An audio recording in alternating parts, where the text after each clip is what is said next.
And let's move on to our next topic, which is players who we think is going to start cooling off for the rest of the season.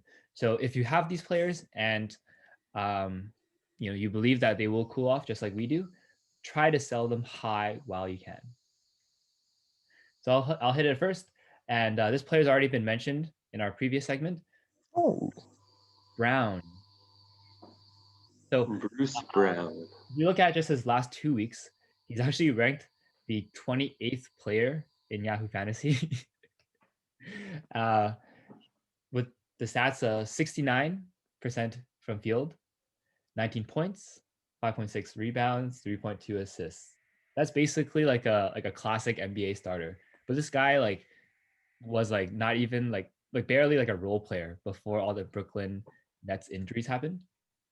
And one of his best games within that 2-week stretch was shooting 11 out of 13 from the field, 29 points, and no turnovers. So this is like the best off-ball guy you can find. He was doing really well as a forward because Jeff Green was out and Kevin Durant was out, obviously. And a big reason why I think he's going to cool off is because, like we mentioned, Blake Griffin signing is already confirmed. So Blake Griffin will be coming in, taking a lot of his minutes as well. So hopefully, people won't bite on the Blake Griffin signing that much. But if you can, maybe you can flip him for like a top 60 player, top 70 player, maybe even. Because once everyone comes back and Brooklyn's at full health, he is not going to put up those stats again. He's going to at most be like a 7-point per game player. Averaging 15 minutes per game. It's funny, actually, my player that I on this subject is very relatable to Angus's. It's also from the Brooklyn Nets. This player is actually killing it right now, putting up MVP numbers. But I think once, like you said, once KD comes back and Blake Griffin is into the rotation, his stats right now aren't sustainable. And this player is James Harden from the Brooklyn Nets. So his usage right now is super high, but then with two kind of rotation players being implemented back into the lineup soon with KD and Griffin that you mentioned, his numbers won't last. I don't think so. All you owners of Harden, obviously, it's hard to trade somebody that's doing this well, but see what you can get for him, right? His usage will be down, his numbers will be down soon.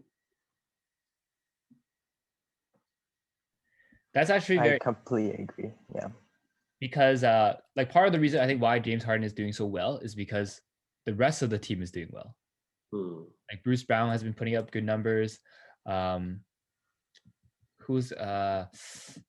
Harris has been shooting really well. Like everyone is doing their job, which makes Harden's numbers rises up, especially his playmaking. He had like a really strong triple-double 2 weeks ago. So stuff like that they're definitely all boosting each other's values up. His assists will probably stay, but then his points will go down and his rebounds will go down. So what do you got, Turbo? Oh man, this guy I was eyeing to trade this guy to my team because he's been having, I think whoever picked this guy up during the draft after the fourth round or on fourth or anything on or after the fourth round is a steal.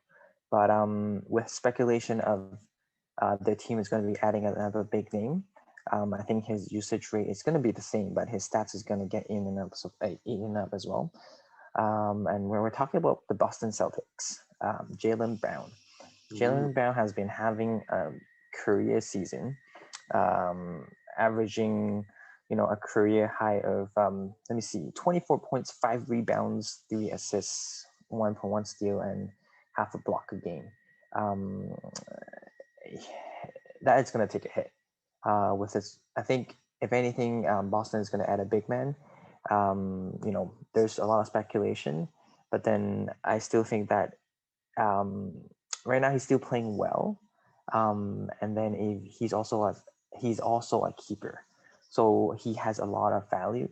But then once they make a signing to a big man, let's say John Collins, Drummond, or who else is out on the market, or Marcus or Al Horford. Al Horford is going to make a huge difference, but then if they're going to sign the former name that I mentioned, his foul is going to take a hit, and the ball needs to be spread around. And yeah, if you can sell him now, you could definitely get something decent for him. But then obviously, if you hold on to him, he's going to be fine. However, you're taking on a risk if his value and usage is going to go down. So Jalen Brown is my pick for selling high at the moment.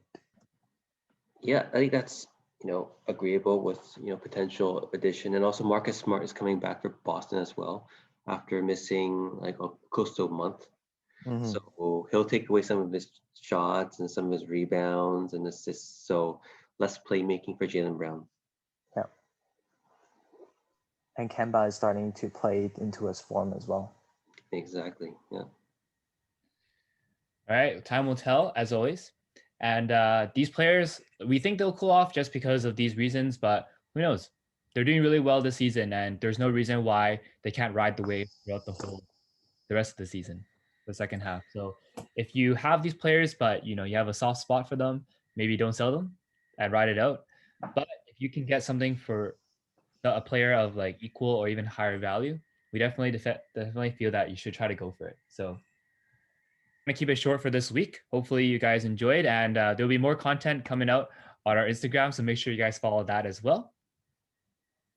Good luck for the rest of the second half of the season, and we'll see you guys next week. Thank you guys for listening. Peace.